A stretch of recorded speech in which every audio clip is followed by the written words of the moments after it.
سورہ مبارک آل عمران کی آیت نمبر 144 کی تلاوت کا شرف حاصل کریں گے۔ 144 سورہ آل عمران۔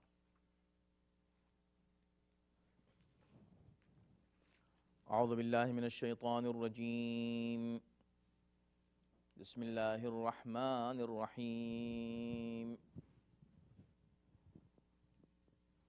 الحمد للہ رب العالمین والصلاة والسلام علی سیدنا و نبینا و مولانا ابی القاسم محمد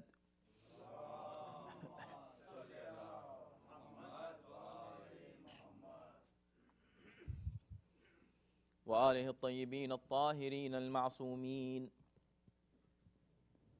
ولعنة الله على أعدائهم أجمعين من الآن إلى يوم الدين، أما بعد فقد قال الله في كتابه الكريم: بسم الله الرحمن الرحيم. وما محمد إلا رسول قد خلت من قبله الرسل أفإن مات أو قتل انقلبتم على أعقابكم ومن ينقلب على عقبيه فلن يضر الله شيئا وسيجزي الله الشاكرين. صدق الله العلي العظيم.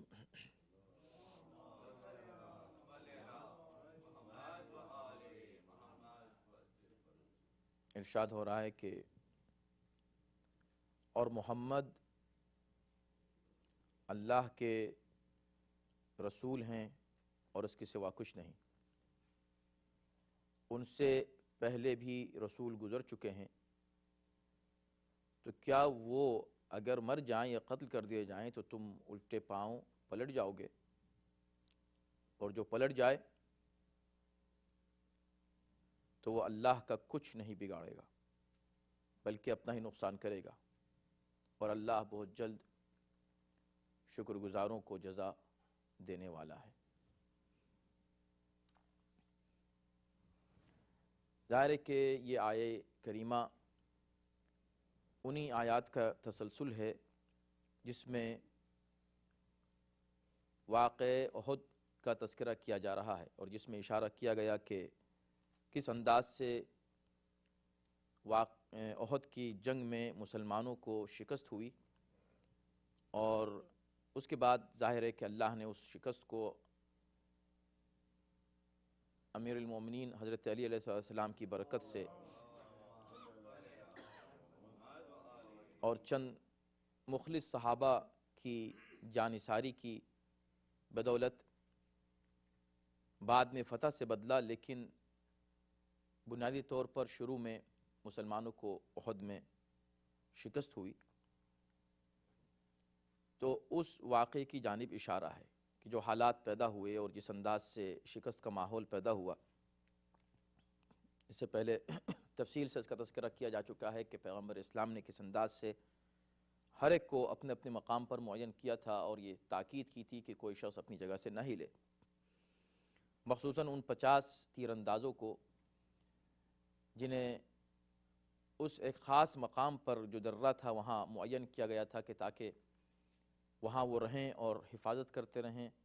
لیکن جب وہ وہاں سے ہٹ گئے اور خالد بن ولید نے 200 افراد کے ساتھ، 200 سپاہیوں کے ساتھ اس 50 افراد کے اس مختصر سے جماعت کے اوپر حملہ کیا، جو کہ اب 50 نہیں رہ گئی تھی، اس لیے کہ ان میں سے اکثر چلے گئے تھے مال غنیمت لوٹنے کے لیے، اور ان میں صرف 12 افراد رہ گئے تھے، انہیں قتل کر دیا، اور قتل کرنے کے بعد انہوں نے پیچھے سے جب مسلمانوں پر حملہ کیا تو مسلمانوں کے پیر اکھڑ گئے۔ یہاں سے اب اس مخصوص کیفیت کی جانب اشارہ کیا جا رہا ہے، مخصوص وقت کی طرف، کہ جب مسلمان میدان احد چھوڑ کے بھاگ رہے تھے اپنی جان بچا بچا کر، تو اس موقع پر ایک آواز آئی کہ محمد مارے گئے۔ اصل میں مشرکین مسلسل آ کر حملہ کر رہے تھے، اور ان کا اصل ہدف پیغمبر اسلام کی ذات تھی، تو وہ چاہ رہے تھے کہ جہاں پہ پیغمبر مل جائے ان کو قتل کر دیں. تو ایک کافر نے آگے بڑھنے کے بعد جب پیغمبر اسلام کو قتل کرنے کا ارادہ کیا تو ایک صحابی جن کا نام تھا مصعب بن عمیر، وہ آگے بڑھے اور انہوں نے پیغمبر اسلام کی حفاظت کی، مگر اس حفاظت کے جذبے کے تحت وہ شہید ہو گئے. یعنی اس شخص نے جو ارادہ کر رہا تھا پیغمبر اسلام کو قتل کرنے کا، اس نے مصعب بن عمیر کو مار دیا. جب وہ مارے گئے اور وہ شہید ہو گئے صحابی، تو اس نے آواز بلند کی خوشی کے ساتھ کہ میں نے پیغمبر اسلام کو مار دیا. یعنی وہ یہ سمجھا کہ اس نے رسول اللہ کو مار دیا، حالانکہ اس نے مصعب بن عمیر کو مارا تھا. اس کی آواز بلند ہونا تھی کہ تمام مسلمان بہت ہی زیادہ پریشان ہوئے اور انہوں نے بھاگنا شروع کیا. اکثر مسلمانوں نے، بلکہ تمام نہیں کہنا چاہیے، اکثر مسلمانوں نے فرار اختیار کیا. بہت ہی قلیل تعداد رہ گئی اور ان میں بھی چند افراد، یعنی صرف نام چند گنے جاتے ہیں، اور ان میں جو متفق علیہ نام ہیں تمام تفاسیر میں اور تاریخ میں، وہ صرف 2 ہیں کہ جو رہ گئے. باقی بہت سے لوگ، بلکہ سبھی لوگ تقریباً فرار کر گئے. کچھ اور نام بھی ہیں مگر وہ نام اختلافی ہیں کہ واقعی وہ کتنا ٹھہرے، کتنا جو ہے انہوں نے فرار کی راہ اختیار کی. لیکن 2 نام متفق علیہ ہیں کہ ایک تو امیر المومنین حضرت علی علیہ السلام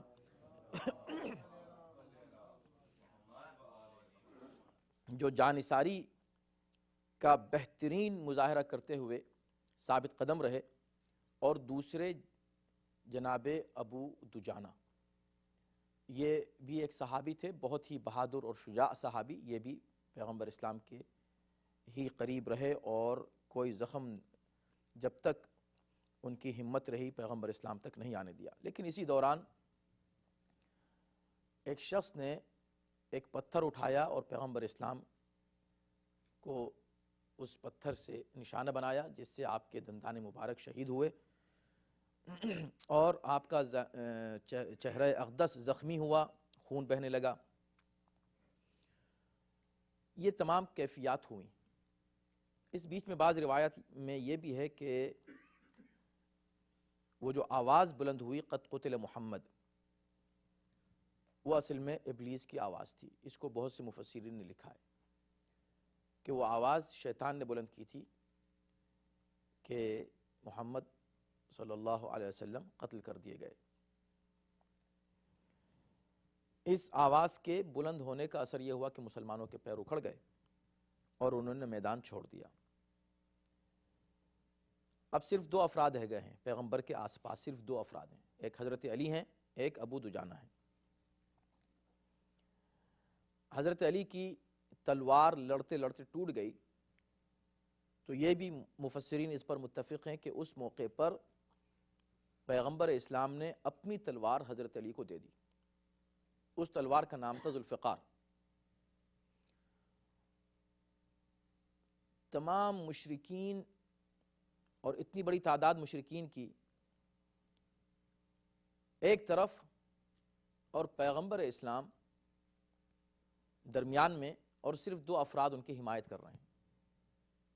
اس کا تصور آپ کر لیجئے کہ اتنے بڑے میدان میں اتنی بڑی جنگ ہے، اور عمومی طور پر یہ مشہور ہو چکا ہے کہ پیغمبر اسلام قتل کر دیے گئے ہیں، اور یہ بھی مشہور ہو چکا ہے کہ مسلمانوں کو سخت ترین شکست ہوئی، شدید شکست کا سامنا کرنا پڑا ہے، اور مشرکین فتح یاب ہوئے ہیں. یہ ایک ماحول بنا ہوا ہے. اس ماحول میں پیغمبر اسلام ہیں، حضرت علی ہیں اور ابو دجانہ ہیں جو جنگ کر رہے ہیں. رسول اللہ نے ظاہر ہے کہ جنگ نہیں کی، تلوار نہیں ہے ان کے ہاتھ میں.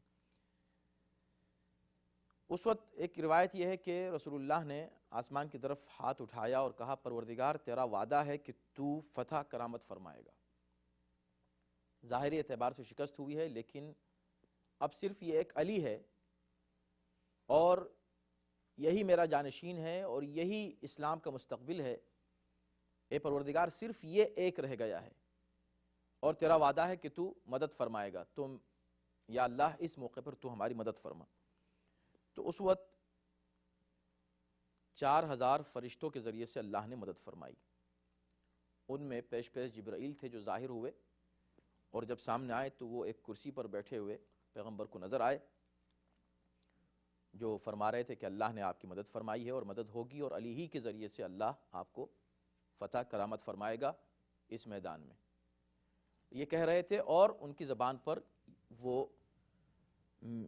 دو مصرے تھے جو آپ اکثر سنتے ہیں، لا فتح الا علی، لا سیف الا ذوالفقار۔ یہ جبرائیل فضا میں یہ آواز بلند کرتے ہوئے آ رہے تھے، پیغمبر اسلام اس بات کو سن رہے تھے، دیکھ رہے تھے۔ اس موقع پر ایک دلچسپ بات یہ ہوئی کہ جب لوگ بھاگ رہے تھے اور جا رہے تھے، اور ان میں بڑے بڑے نام ہیں تاریخ کے، اور خاص طور پر اس میں جو نام سر فہرست لیا جا رہا ہے اور مورخین نے بالاتفاق لکھا ہے اور مفسرین نے بھی لکھا ہے، وہ خلیفہ دوم عمر ابن خطاب کا نام ہے، کہ وہ بھاگنے والوں میں پیش پیش تھے۔ اور بھی دیگر نام ہیں، لیکن ان کا نام خاص طور پر مورخین نے لکھا ہے۔ حالانکہ کچھ دوسرے صحابی ان کو پکار رہے تھے اور آواز دے رہے تھے کہ آپ کہاں جا رہے ہیں، کیوں جا رہے ہیں؟ انہوں نے کہا ابھی رسول اللہ نہیں رہے تو ہم کیا کریں گے؟ تو ایک صحابی نے ان سے کہا کہ بھئی اگر رسول اللہ نہیں رہے تو اللہ تو ہے رسول کا، وہ خدا کی جس کا کلمہ ہم پڑھتے ہیں وہ تو زندہ ہے، آپ کیوں جا رہے ہیں؟ لیکن انہوں نے کسی کی سنی نہیں، وہ نکل گئے۔ تو اس موقع پر پیغمبر اسلام نے جب یہ دیکھا کہ ابو دجانہ ثبات قدم کے ساتھ اور صبر و استقلال کے ساتھ جنگ میں مصروف ہیں اور یہ نہیں گئے، تو انہوں نے ابو دجانہ سے کہا کہ ابو دجانہ تم کیوں نہیں گئے؟ تم بھی چلے جاؤ۔ تو ابو دجانہ نے یہ کہا کہ یا رسول اللہ، کیا میں آپ کی بیعت کرنے کے بعد اس بیعت کو توڑ دوں؟ اس لیے کہ ہم نے آپ سے جو بیعت کی تھی وہ موت پر بیعت کی تھی، بھاگنے کے اوپر بیعت نہیں کی تھی۔ تو بیعت کرنے والے تو اور بھی لوگ تھے۔ تو دلچسپ بات یہ ہے کہ یہاں اس موقع پر پیغمبر اسلام نے یہ کہا کہ اے ابو دجانہ، میں اپنی بیعت تم سے اٹھائے لیتا ہوں، اب چلے جاؤ۔ ابو دجانہ اس کے بعد بھی نہیں گئے، یعنی گویا ان کا کہنا یہ تھا کہ یا رسول اللہ اگر آپ بیعت بھی اٹھا لیں تو ایمان تو نہیں میرا جا سکتا، میں پھر بھی مومن تو ہوں، اور جو مومن ہوتا ہے اس کو بیعت کی ضرورت نہیں ہوتی ہے۔ بیعت کا مطلب ہے اطاعت کی تجدید کرنا، ایک عہد جو اطاعت کا کیا ہے مومن ہو کر، جیسے ہی آپ نے کلمہ پڑھا آپ مومن ہو گئے، مومن ہوئے تو گویا کہ آپ نے اطاعت کا عہد کیا کہ پیغمبر اسلام جو بھی کہیں گے مجھے ان کی اطاعت کرنی ہے، مرتے دم تک، آخری لمحوں تک پیغمبر اسلام کی اطاعت کرنی ہے، اور کوئی وقت ایسا نہیں آئے گا جب میں پیغمبر کی مخالفت کروں۔ اسی کا نام ایمان ہے۔ بیعت کیا ہے؟ اسی ایمان کی تجدید کا نام بیعت ہے۔ تو اگر بیعت نہیں بھی ہو تو ایمان تو ہے، تو مومن بیعت نہ ہونے کے بعد بھی مومن ہی رہتا ہے۔ ضروری نہیں ہے کہ بیعت کے ذریعے سے اپنے ایمان کا مظاہرہ کوئی شخص کرے۔ جو لوگ یہ سمجھتے ہیں کہ بیعت کے ذریعے سے کوئی شخص خلیفہ یا رہبر یا امام بن جاتا ہے، یہ بالکل غلط تصور ہے۔ ایسا کوئی بیعت اس طرح کی نہ قرآن میں ہے، نہ تاریخ میں ہے، نہ پیغمبر کی سیرت میں ہم کو ایسی کوئی بیعت ملتی ہے کہ بیعت کے ذریعے سے کوئی رہبر بن جائے۔ بیعت سے امامت نہیں ثابت ہوتی، بیعت سے اطاعت ثابت ہوتی ہے۔ یعنی انسان اپنی اطاعت کے اظہار کے لیے اور اس پر تاکید کے لیے بیعت کرتا ہے، نہ کہ کسی کو رہبر بنانے کے لیے۔ اور اگر یہ تصور آ گیا ہے تو یہ تصور خود بدعت ہے، یعنی یہ انداز اگر کسی کو امام بنانا یا خلیفہ بنانا یا رہبر بنانا بیعت کے ذریعے سے یہ رائج ہو گیا ہے قوم میں، تو یہ بدعت ہے۔ پیغمبر اسلام کے زمانے میں ایسا نہیں تھا، قرآن ایسی بیعت کا تذکرہ نہیں کرتا، ایسی بیعت اسلام میں ہے ہی نہیں۔ یہ بدعت ہے، شروع کی گئی ہے بعد میں، کس نے شروع کی ہے، کہاں سے شروع کی ہے، یہ خود ہے ہسٹری ہے، تاریخ ہے، اس میں نہیں جا رہے ہیں۔ لیکن پیغمبر اسلام کا یہ کہنا کہ ابو دجانہ ہم بیعت اٹھا لیتے ہیں اور پھر بھی ابو دجانہ کا وہاں قائم رہنا، یہ ایک بہت اہم مسئلے کو حل کرتا ہے۔ وہ یہ کہ ایسا نہیں کہ ہم بیعت کر لی تو مجبور ہو گئے لہٰذا ہم ٹکے ہوئے ہیں، اگر بیعت نہ کرتے تو چلو ہم بھی بھاگ لیتے ان کی طرح۔ لیکن نہیں، دو چیزیں ہیں جو روکے ہوئے ہیں، ایک ایمان اور ایک بیعت۔ جو لوگ بھاگ رہے تھے نہ ان کو ایمان کی پرواہ ہوئی نہ بیعت کی پرواہ ہوئی. لہٰذا اگر یہ کہا جائے کہ ان حضرات کے بارے میں کہ جو لوگ بھاگ گئے کہ اللہ ان سے راضی ہو گیا، ٹھیک ہے، ہو سکتا ہے کہ اللہ نے کسی کو معاف بھی کر دیا ہو، اس لیے کہ ان میں بہت سے مسلمان تھے، بعد میں آئے، واپس آئے، توبہ کی. لیکن اس کو ثابت کرنا آسان کام نہیں ہے کہ اللہ کس سے راضی ہو گیا، اس لیے کہ آخری وقت تک پھر اپنے ایمان کا مظاہرہ کرنا لازم اور ضروری ہے. اسی حقیقت کو امام حسین علیہ السلام نے شب عاشور ظاہر اور واضح کیا کہ شب عاشور جب آپ نے اپنے تمام صحابہ سے کہا کہ بھئی تم لوگ چلے جاؤ، اس لیے کہ تمہارے یہ دشمن نہیں ہے، اصل تو یہ ہمارے مخالف ہیں، ان کو میرے سر کی ضرورت ہے، ان کو تم سے کوئی مخالفت نہیں، تم چلے جاؤ. جب کوئی نہیں گیا تو امام نے کہا اچھا ٹھیک ہے، میں تم سے تمہارے گردنوں سے اپنی بیعت اٹھائے لیتا ہوں. اس کے بعد بھی کوئی نہیں گیا. تو یہ کہنا کہ بیعت اٹھا لیتا ہوں، یہ اس بات کی طرف اشارہ تھا کہ اگر کوئی یہ کہے کہ بھئی وہ مجبوراً آ گئے تھے اس لیے کہ بیعت کر لی تھی، یا ان کا تعلق اس فرقے سے تھا جو بیعت کر کے کسی کو امام مان لیتے ہیں، تو امام حسین نے یہ واضح کر دیا کربلا کے میدان میں کہ یہ جو آئے ہیں یہ بیعت کے ذریعے مان کر نہیں آئے ہیں. جو لوگ رہ جائیں گے اب وہ امامت کے ذریعے سے رہیں گے، بیعت کے ذریعے سے نہیں رہیں گے. اسی انداز سے جناب ابو دجانہ کا وہ جواب بہت ہی ہے کہ جب پیغمبر اسلام نے کہا کہ انت فی حل من بیعتک فرجع، میں تمہیں بیعت معاف کیے دیتا ہوں اور اٹھا لیتا ہوں بیعت کو، تم واپس چلے جاؤ. تو وہ واپس نہیں گئے، بلکہ ایک اور دلچسپ بات انہوں نے کہا کہ یا رسول اللہ یہ بھی تو سوچیں کہ اگر میں واپس چلا گیا تو انصار کی عورتیں جو گھروں میں بیٹھی ہوئی ہیں وہ کیا سوچیں گی، کیا کہیں گی؟ وہ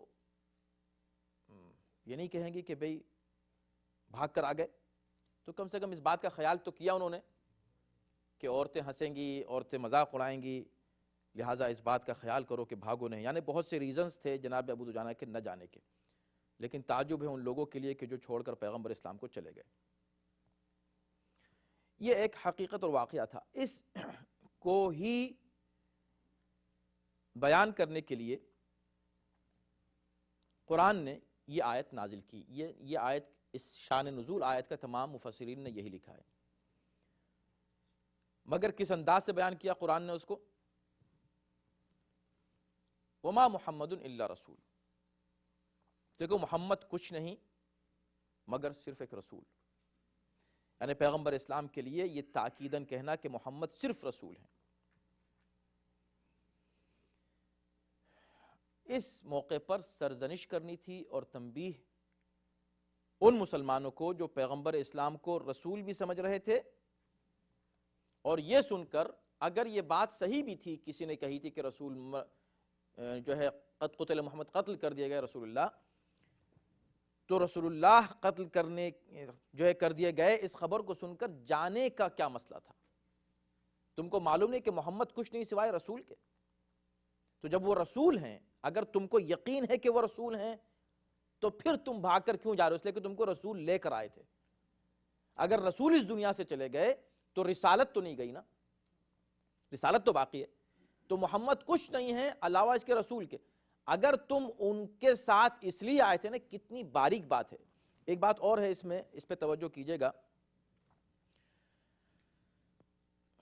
چند تفاسیر کے جب ہم مطالعہ کر رہے تھے تو ایک افسوس کی بات یہ ہے کہ کچھ مفسرین نے، اور ان میں دونوں ہی فرقے کے مفسرین ہیں، ایک بات یہ لکھی ہے کہ یہ جملہ اللہ نے اس لیے کہا وما محمد الا رسول قد خلت من قبلہ الرسل، کہ اللہ یہ چاہ رہا تھا کہ ان لوگوں کو جو ہے ان کو سرزنش کرے جو شخصیت پرستی کا شکار تھے. شخصیت پرست یعنی شخص کی پرستش کر رہے تھے، پیغام کی نہیں. تو ان کا کہنا یہ تھا کہ وہ پیغمبر اسلام کو ایک شخص مان کر ان کی پرستش کر رہے تھے، لیکن ان کے پیغام کو نہیں سمجھ رہے تھے، اس کی پرستش نہیں کر رہے تھے. لیکن یہ بات غلط ہے، یہ بات صحیح نہیں ہے، اور یہ لفظ اور یہ جملہ یہاں استعمال کرنا بالکل درست نہیں ہے، اس لیے کہ یہاں یہ معاملہ شخصیت پرستی کا تھا ہی نہیں، بلکہ اس کے برعکس۔ پہلی بات تو یہ کہ کون تھا جو پیغمبر اسلام کی پرستش کر رہا تھا؟ ان کی شخصیت کی۔ جو مسلمان بھاگے تھے کیا شخصیت کی پرستش کر رہے تھے؟ نہیں، اس کے برعکس سے معاملہ۔ اصل میں یہ تفسیر وہابی تفسیر ہے، ورنہ اصولاً کہنا ہی چاہیے کہ وہ جو بھاگے تھے وہ کہاں شخصیت پرستی کر رہے تھے؟ وہ تو رسول اللہ کو پہچان ہی نہیں رہے تھے، انہوں نے رسول اللہ کی معرفت ہی حاصل نہیں کی تھی۔ اگر رسول اللہ کو پہچان رہے ہوتے، اگر معرفت رسول ہوتی تو چھوڑ کے نہیں جاتے۔ تو یہ کہنا کہ وہ شخص کی شخصیت، تو پیغمبر کی شخصیت عام انسانوں کی شخصیتوں کی طرح نہیں ہے کہ ان کی شخصیت الگ ہے اور رسالت الگ ہے، ان کی شخصیت ہی رسالت ہے۔ یہی تو قرآن کہہ رہا ہے وَمَا محمد، محمد کچھ ہے ہی نہیں سوا رسول کے۔ تو یہی تو تاکید ہے۔ اس کے برعکس مفسرین، ہم کو تعجب ہے کہ کس طرح انہوں نے اس بات کو کہا کہ وہ اللہ شخصیت پرستی کو منع کر رہا ہے۔ کہاں تھی شخصیت پرستی؟ کیا رسول اللہ کی واقعی وہ ان سے محبت کر رہے تھے؟ شخصیت پرستی کا مطلب ہے کہ شخصیت کو اہمیت دینا، تو کیا رسول اللہ کی شخصیت کو اہمیت دے رہے تھے؟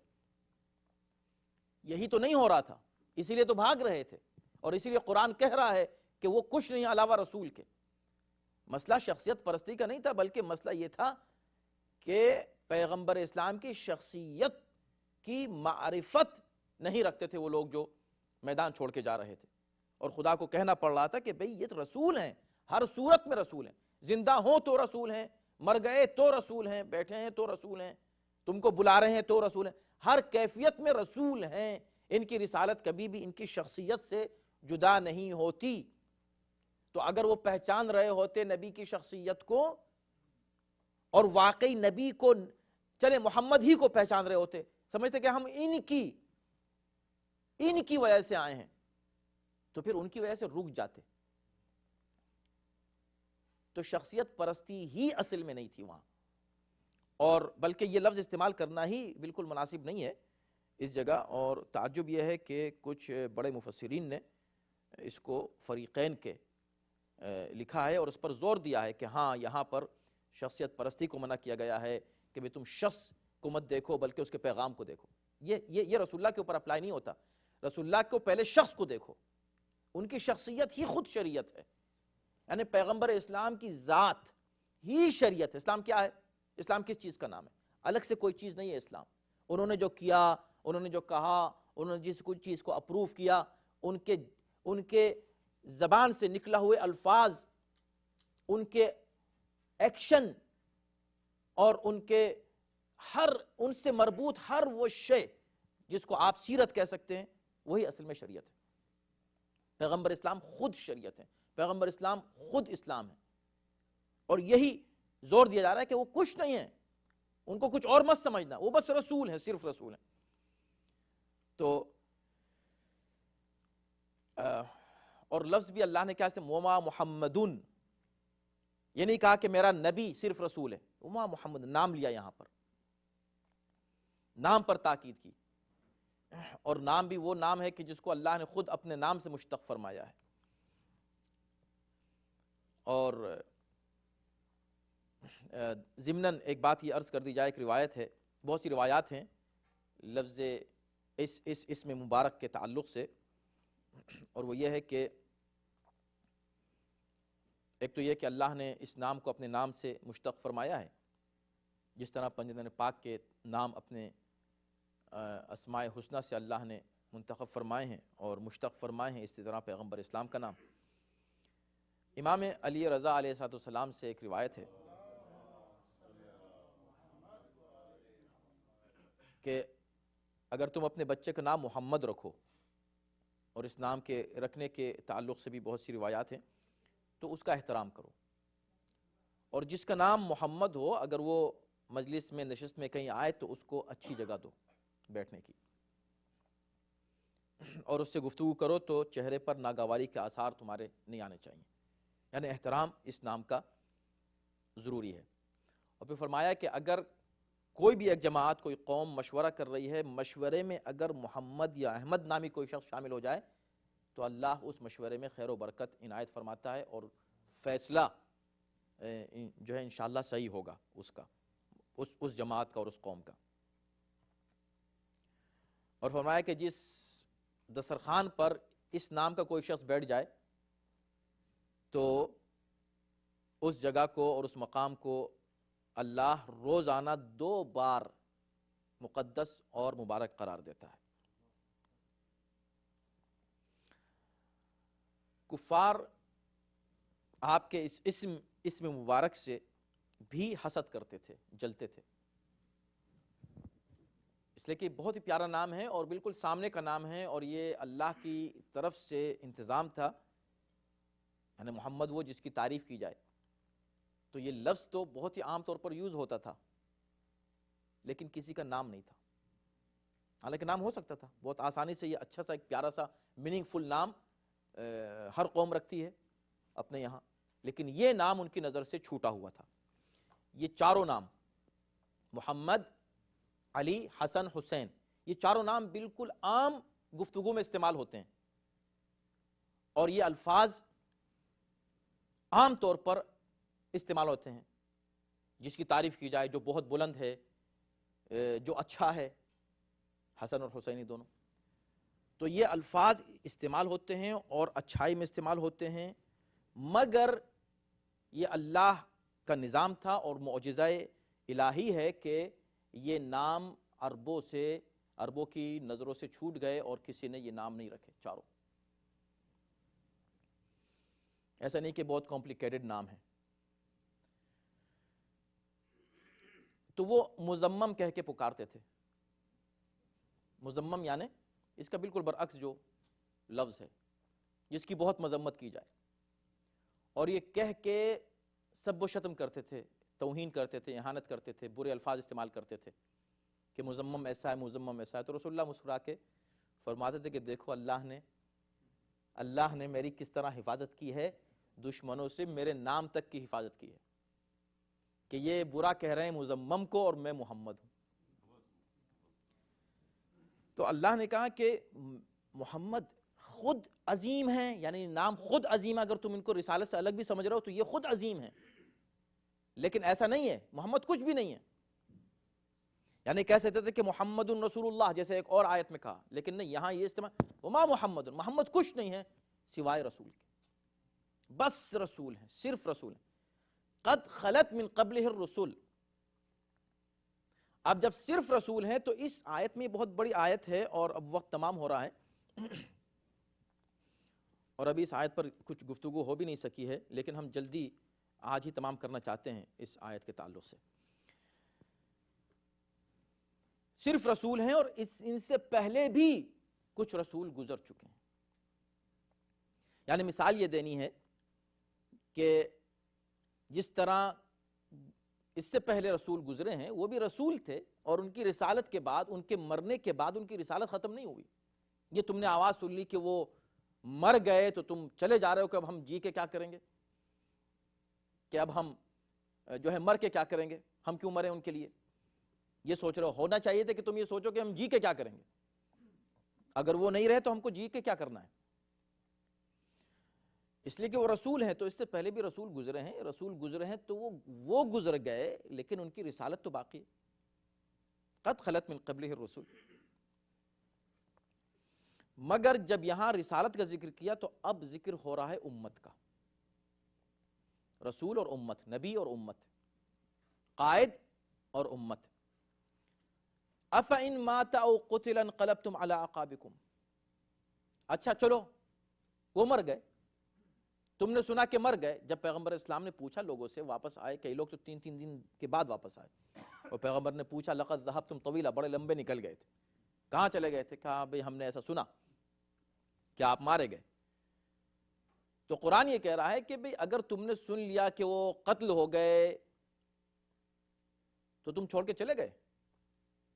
اب قرآن نے عجیب بات کہی، أَفَإِن مَاتَ أَوْ قُتِلَ، اگر چلو مر بھی گئے وہ، اگر کبھی وہ مر جائیں یا قتل کر دیا جائیں تو کیا تم الٹے پیر اپنے پرانے مذہب کی طرف پلٹ جاؤ گے، مرتد ہو جاؤ گے، پھر کافر ہو جاؤ گے دوبارہ۔ یہ کہنا اس بات کی دلیل ہے کہ اگر قوم مرتد ہو جائے نبی کے بعد، چاہے قتل کے بعد یا موت کے بعد، دونوں چیزیں الگ الگ ہیں، قتل الگ ہے، موت الگ ہے، اور دونوں کے لفظ اللہ نے پیغمبر اسلام کے لیے استعمال کیے ہیں کہ مر جائیں یا قتل ہو جائیں، تو کیا تم پلٹ جاؤ گے؟ یہ اس بات کی دلیل ہے کہ اس بات کا امکان ہے کہ جو پیغمبر اسلام کے ساتھ رہتے ہیں، ظاہراً خود کو پیغمبر کا صحابی کہتے ہیں، پیغمبر کے ساتھ جنگ کرنے کے لیے آ گئے ہیں، ان کی حمایت میں، اپنی جان تک دینے کے لیے آ گئے ہیں حمایت میں، وہ اپنی جان بچا کے جا رہے ہیں، تو ظاہر سی بات ہے کہ ایسے لوگ ممکن ہے ان سے کہ وہ پلٹ جائیں۔ ابھی صرف قتل کی خبر سنی، کل پتہ چل جائے کہ مر گئے تو پھر بھی تم پلٹ جاؤ گے، اپنے دین سے پھر جاؤ گے۔ تو کچھ لوگ یہ کہتے ہیں کہ یہ کیسے ممکن ہے، رسول اللہ کے ساتھ رہنے والے اور وہ پلٹ جائیں۔ بھئی پلٹ جائیں نہیں، پلٹ گئے، یہ تو پلٹ جائیں تم کہہ رہے ہو۔ یہ دیکھو احد ہے، چھوڑ کے چلے گئے کہ نہیں پیغمبر اسلام کو تنہا، اور پھر قرآن تاکید میں یہ بات کہہ رہا ہے، گویا کہ مستقبل کی بھی خبر دے رہا ہے کہ ایسا ہو سکتا ہے کہ نہیں، مگر چلیں 4-5 چلے جائیں، لیکن یہ پوری امت کیسے پلٹ سکتی؟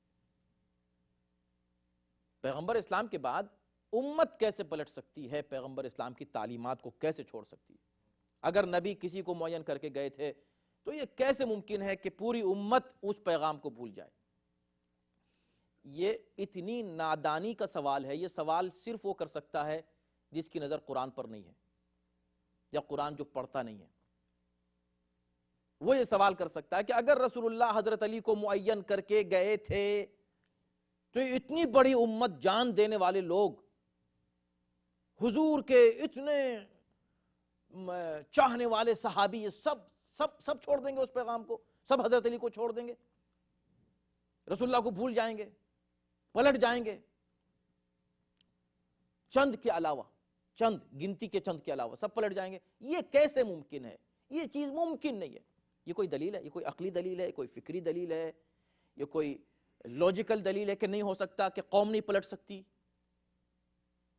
اور اگر نہیں پلٹ سکتی تو بھائی قرآن پڑھنا چھوڑ دو، اس لیے کہ دو کی مثال خدا دے رہا ہے کہ اس سے پہلے بھی رسول گزرے ہیں، تو موسیٰ بھی تو رسول تھے، وہ مرے نہیں تھے، ابھی مرے نہیں تھے، وہ خالی 40 دن کے لیے گئے تھے۔ کیا کیا قوم نے؟ گوسالہ پرستی۔ سامری، ایک شخص جس نے ان کو بہکا دیا، سب اس کی بات ماننے لگے، اور جس کو معین کر کے گئے تھے، کون؟ ہارون، کر کے گئے تھے نہیں، یہ کوئی روایت نہیں کہ کر کے گئے تھے ہارون کو، روایت نہیں ہے، آیت ہے، وَخْلُفْنِي فِي قَوْمِ، میری قوم میں میرے خلیفہ بن کر تم رہو، اور دھیان رکھنا سب کا۔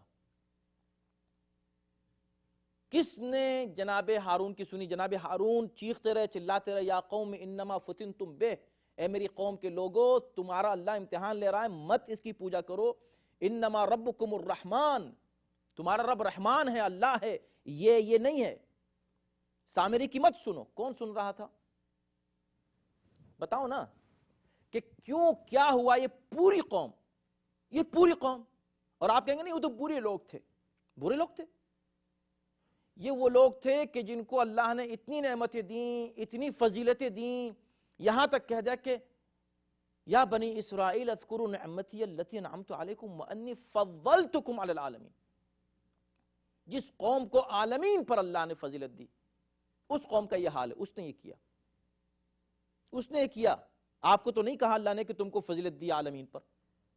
ہاں کچھ آیتیں ضرور ہیں جس میں پیغمبر اسلام کے صحابہ کی تعریف ہے، بے شک سر آنکھوں پر، اور جو ان صحابہ کی کا احترام نہ کرے جن کا احترام رسول نے کیا، جن کا احترام کرنے کا حکم قرآن دے رہا ہے، تو ہم اس کو مسلمان ہی نہیں مانتے۔ آپ شیعہ تو چھوڑے، جن صحابہ نے اپنی جان دی، ابھی ہم نام لے رہے تھے، ابو دجانہ، جو لوگ ایسے صحابہ کا احترام نہ کرے، وہ کوئی مسلمان ہو سکتا ہے، اس کو کوئی تعلق دین سے، شریعت سے ہو سکتا ہے ایسے صحابہ کا احترام نہ کرنے والا؟ مگر جو صحابہ رسول اللہ کا احترام نہ کریں، دین کا احترام نہ کریں، دین سے پلٹ جائیں، ان کا احترام کرنے والا مسلمان ہو سکتا ہے؟ دونوں باتیں ہیں۔ تو یعنی محترم، یہ تصور کہ دین سے پوری قوم کیسے پلٹ جائے گی، یہ بالکل غلط ہے۔ یہ ایک متھ ہے، یہ ایک دھوکہ ہے۔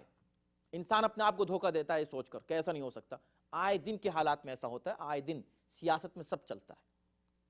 دین جب پیسہ سامنے آتا ہے، دنیا سامنے آتی ہے، چند ہی لوگ رہ جاتے ہیں۔ وَقَلِيلٌ مِّنْ عِبَادِيَ الشَّكُورِ، میرے شکر گزار بندے بہت ہی کم ہیں۔ اور پیغمبر اسلام کی بہت سی ایسی جو ہے حدیثیں ہیں اور روایات ہیں کہ جن سے یہ بات واضح ہوتی ہے کہ تم وہی سب کچھ کرو گے جو گزشتہ امتوں نے کیا تھا، قدم بقدم تم وہی کام کرنے والے ہو جو گزشتہ امتیں کر چکی ہیں۔ اور وہ مشہور حدیث کہ میری امت کے 73 فرقے ہوں گے، کون اس کا انکار کر سکتا ہے؟ تو بس ایک ہی ناجی ہوگا، اس ایک کو تلاش کرو، وہ کون ہے؟ تو ظاہر سی بات ہے کہ وہ جو ہے باقی جو 72 ہیں وہ زیادہ ہی ہوں گے نا، اور جو ایک ہے وہ تو کم ہی ہوں گے۔ اور اس کے بعد پھر حدیث حوض کا انکار کون کر سکتا ہے کہ جو جو ہے صحاح ستہ میں جو حدیث موجود ہے کہ پیغمبر اسلام وہاں آواز دیں گے، یا اللہ میرے صحابی ان کو پکڑ کے لے جا رہے ہیں جہنم کی طرف، اور اللہ کہے گا انک لا تدری ما احدثوا بعدک، تم کو پتہ نہیں کہ انہوں نے تمہارے بعد کیا کیا بدعتیں کی ہیں۔ تم کہہ رہے ہو صحابی، تو آواز دیں گے صحابی۔ صحابیت جو ہے صرف صحابی ہونے کی وجہ سے کوئی شخص محترم نہیں ہے۔ صحابی ہو کر ایمان پر رہے، پیغمبر اسلام پر ایمان رکھتا ہوا اس دنیا سے جائے، بے شک وہ نہ صرف لائق احترام ہے بلکہ واجب ہے ہر مومن پر کہ اس کا احترام کرے پیغمبر اسلام کی وجہ سے۔ اور اگر کوئی پیغمبر اسلام کی توہین کر رہا ہو تو اس کا احترام نبی کی توہین ہے اور ایمان کے منافی ہے قطعاً۔ تو اب اس کے بعد اللہ نے، وقت ہمارا تمام ہو رہا ہے، اس کا آپ مزید مطالعہ کر سکتے ہیں اور اس کے جو مزید پہلو ہیں ان پر غور کر سکتے ہیں کہ چونکہ پیغمبر اسلام کی معرفت نہیں تھی اس وجہ سے وہ لوگ بھاگے۔ یہی وجہ ہے کہ سارا دین انسان آج بھی مسلمان کو یہ سمجھنا چاہیے کہ ہمارا نماز، روزہ، حج، زکوٰۃ جو کچھ بھی ہے پیغمبر اسلام کی ذات سے مربوط ہے۔ اگر انسان نماز پڑھنے لگے، جیسے آج کل ایک آواز اٹھنے لگی ہے کہ بھئی پیغمبر اسلام کا نام نماز میں کیوں، اذان میں اسی آواز میں کیوں کہا جائے، اشہد ان محمد رسول اللہ، جس آواز میں ہم لا الہ الا اللہ کہتے ہیں، تو شرک ہے۔ یہ تو دو آدمیوں کو برابر کر دیا آپ نے، یعنی دو افراد کو، استغفر اللہ، اس طرح کی باتیں اٹھنے لگی ہیں۔ رسول اللہ کے بغیر تم دین کو سمجھ ہی نہیں سکتے۔ وَمَن يَنْقَلِبْ عَلَىٰ عَقِبَيْهِ، پلٹیں گے لوگ، الٹے پیر پلٹیں گے نبی کے مرنے کے بعد۔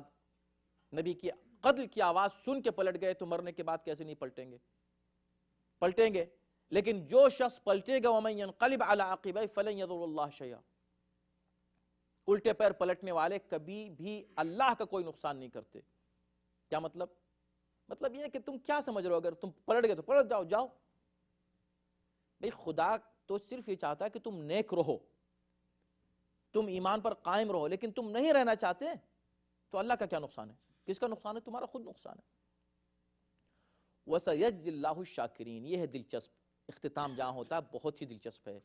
اللہ شکر گزاروں کو جزا دینے والا ہے۔ تو ایک طرف ان کو جو پلٹ جانے والے ہیں ان کے لیے وعید تھی، اور جو قائم رہنے والے ان کے لیے جزا کا اعلان تھا، مگر یہاں کہنا چاہیے تھا وَسَيَجْزِي اللَّهُ الشَّاكِرِينَ، صابرین، اللہ صبر کرنے یعنی قائم رہنے والوں کو، ثابت قدم رہنے والوں کو میدان جنگ میں اللہ جزا دے گا، اس لیے کہ پلٹنے والے کے مقابلے پر صبر کرنے والا ہوتا ہے نا۔ صابرین نہیں کہا، شاکرین کہا۔ کیوں؟ اس لیے کہ شکر صبر سے آگے کی منزل ہے۔ اللہ ان کی تعریف کر رہا ہے جو موت کو صبر کے ساتھ نہیں شکر کے ساتھ گلے لگاتے ہیں۔ اور یہ کون لوگ ہیں؟ یہ علاوہ علی اور ان کے قریب ترین ماننے والے۔ ابو دجانہ بھی کیوں ثابت قدم رہے؟ اس لیے کہ حضرت علی کے چاہنے والے تھے وہ، حضرت علی سے محبت کرنے والے تھے حضرت ابو دجانہ، اس لیے ثابت قدم رہے. اور مولائے کائنات کا عملی طور پر اس بات کا اظہار کرنا کہ دیکھو جس وقت پیغمبر اسلام نے کہا کہ میرے اس بستر پر سو جاؤ 40 تلواروں کے سائے میں، موت کے سائے میں سوتے ہوئے صبر نہیں کیا، سجدہ شکر کیا. کہا کہ میں اس موت کو، اس قربانی کو گلے لگاتا ہوں صبر کرتے ہوئے نہیں، شکر کرتے ہوئے، یعنی مصیبت سمجھ کر نہیں بلکہ نعمت سمجھ کر.